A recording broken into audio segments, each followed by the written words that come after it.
இன்னைக்கு இந்த டிஜிட்டல் உலகத்தில் திருவள்ளுவர் இருந்திருந்தாருன்னா இந்த தீய சக்தியை பற்றி என்ன திருக்குறள் எழுதியிருப்பாரு? ஒரு கற்பனையா, அநீதி, அராஜகம், தில்லுமுள்ளு இவையெல்லாம் திமுக முதற்றே உலகு. பாப்பா இன்னைக்கு வன்மத்தை கொட்டிட்டாரு. என்னடா பனையூர் பாப்பான்ற யாருன்னு தெரியலீங்களா?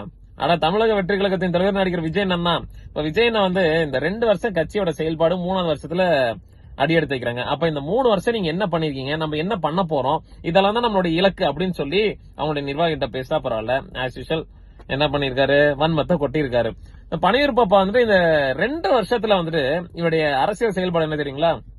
2 மாநாடு, 2 மாவட்டத்துக்கு போனாரு, 3வதா கரூருக்கு போனாரு. 41 உயிர் காவு வாங்கிருச்சா? அந்த கட்சிக்காரங்களே, இன்னும் பொதுமக்கள் கிடையாது. 41 உயிர் போனது காரணமே விஜயன் அவர்கள் தான், அவருடைய சொந்த கட்சிக்காரர் தான்.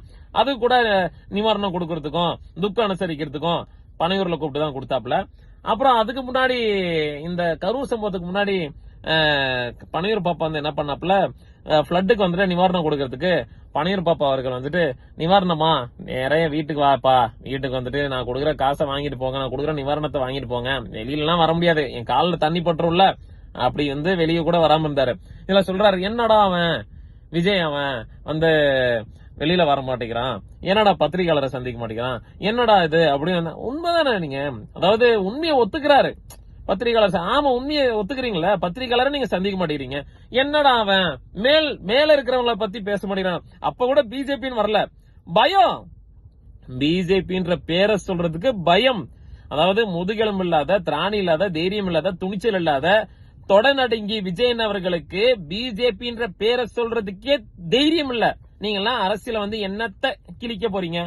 சரி, நீங்க அதாவது ஜனநாயகன் படம் உங்க சொந்த படம் ரிலீஸ் ஆகல, சிபிஎஃப்சி பிஜேபியோட கட்டுப்பாட்டுல இருக்கு.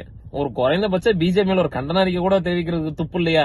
ஆனா நீங்க திமுக மட்டும் தூய சக்தி அப்படின்றீங்க, அப்புறம் அதிமுக ஊழல் சக்தி. அட்லீஸ்ட் இப்போது அதிமுக சொல்றீங்க, ஏன்னா கூட்டணி பேரம் பேசி பாத்தீங்க, வேலை ஆகல, அதனால அதிமுக இப்பதான் நீங்க விமர்சனம் பண்ண ஆரம்பிச்சிட்டீங்க. சரி, அது வேற விடுங்க. இவர் தூய சக்தி மாதிரி பேசுறாரு. இவர் தூய சக்தி 41 பேர் செத்துருக்கு, நேர்லயாவது போயிருந்திருக்கணும், அது போறதுக்கு துப்பு இல்ல.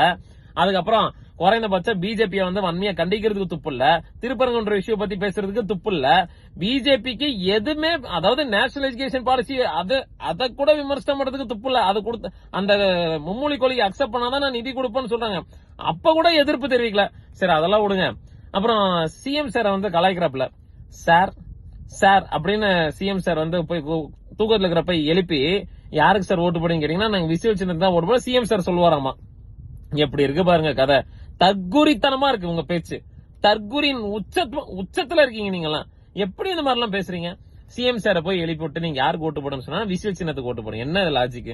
என்ன லாஜிக்ல பேசுறீங்க? பதில் நாங்களும் சொல்லுவோம். எஸ்ஏசி அவர்களை போய் தூக்கத்துல போய் எழுப்பிட்டு, எஸ்ஏசி சார், எஸ்ஏசி சார், யாருக்கு சார் நீங்க ஓட்டு போட்டீங்க அப்படின்னு கேட்டா தூக்கத்துல கூட அவர் சொல்லுவாரு, உதயசூரனுக்கு தான் ஓட்டு போட்டாங்க. ஏன்னா உதயசூரன் அவருக்கு அவ்வளவு நல்லது பண்ணிருக்கு. அவர் ப்ரொடக்ஷன் கம்பெனி ஓபன் பண்ணது உதயசூரன் தான். அவருக்கு ப்ரொடக்ஷன் கம்பெனி ஓபன் பண்ணதுக்கு கலைஞர் அவர்களை தான் இன்வைட் பண்ணாரு. அதே கலைஞர் அவர்கள் தான் உங்களுடைய ஐயாக்கு நிறைய படத்துக்கு அதாவது தலைப்பும் கொடுத்திருக்காரு. நாளைய தீர்ப்புன்ற மாதிரி பல படத்துக்கான தலைப்பு உங்க அப்பா கலைஞர் அவர்கிட்ட கேட்டுட்டு போய் தான் தலைப்பே வச்சாரு. நீங்க பேசுறீங்க, நீங்க திமுக விமர்சனம் பண்றீங்க. திமுக விமர்சனம் பண்றது குறைந்தபட்சம் தகுதியாவது வேணும் விஜயன் அவர்களே. அந்த தகுதி உங்ககிட்ட கிடையாது.